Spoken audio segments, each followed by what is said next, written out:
Hi guys, അപ്പോൾ ഇന്ന് നമ്മളുള്ളത് അൽ ഹെഫയ്യ എന്ന് പറഞ്ഞൊരു പുതിയ സ്പോട്ടിലാണ്. ഇപ്പോൾ നമ്മളെ ഷാർജ കൽബ റൂട്ടിൽ ഡെവലപ്പായി കൊണ്ടിരിക്കുന്ന ഒരു ഏരിയയാണ്. അവിടെ നമ്മൾ മുന്നേ ഒരു ഹൈക്കിംഗ് ട്രയൽ കണ്ടിട്ടുണ്ടായിരുന്നു. അപ്പോൾ ഇന്ന് അവിടെ എക്സ്പ്ലോർ ചെയ്യാണ്.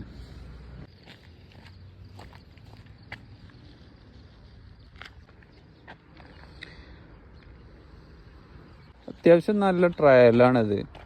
അതുപോലെ തന്നെ ഈ ലേക്കിൽ ബോട്ടിങ്ങും അതുപോലെ ചിൽഡ്രൻസിന് കളിക്കാനുള്ള സെറ്റപ്പും കാര്യങ്ങളൊക്കെ ഉണ്ട്.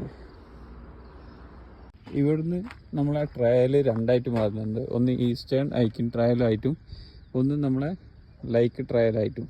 അതുപോലെ തന്നെ നമുക്ക് ഇതുപോലെ അല്ലെങ്കിലും വേറെ ചെറിയ ട്രയൽസ് ഇവിടെ കാണാൻ പറ്റും. ഹൈക്കേഴ്സിനായിട്ട് പലയിടങ്ങളിലും ഇതുപോലെ ഇരിപ്പിടം റെഡിയാക്കിയിട്ടുണ്ട്. അതുപോലെ തന്നെ ഈ വാതിലുകൾ നടക്കാനായിട്ട് പലയിടത്തും സ്പ്രിംഗ്ലർ സെറ്റ് ചെയ്തിട്ടുണ്ട്. സോ ഗൈസ്, നമ്മൾ ഒരു പീക്ക് പോയിന്റിൽ എത്തിയിട്ടുണ്ട്. ഈ കാണുന്നത് കൽബ ടൗൺ ആണ്. അത് കൽബ കഴിഞ്ഞാൽ പിന്നെ അങ്ങോട്ട് ഒമാനാണ് വരുന്നത് കേട്ടോ. പിന്നെ നമ്മൾ ഡാമും ഇത് ഒരുപാട് വലിയ ട്രയലാണ് വരുന്നത്. നമ്മളിവിടെ വന്നപ്പോഴാണ് അറിയാൻ പറ്റിയത്. ഇതിങ്ങനെ ഒരുപാട് ഏരിയ കവർ ചെയ്തിട്ടുള്ളതാണ്. നമ്മളിന്ന് ഹൈക്ക് സ്റ്റാർട്ട് ചെയ്യാൻ കുറച്ച് ലേറ്റായി ഉണ്ടായിരുന്നു കേട്ടോ.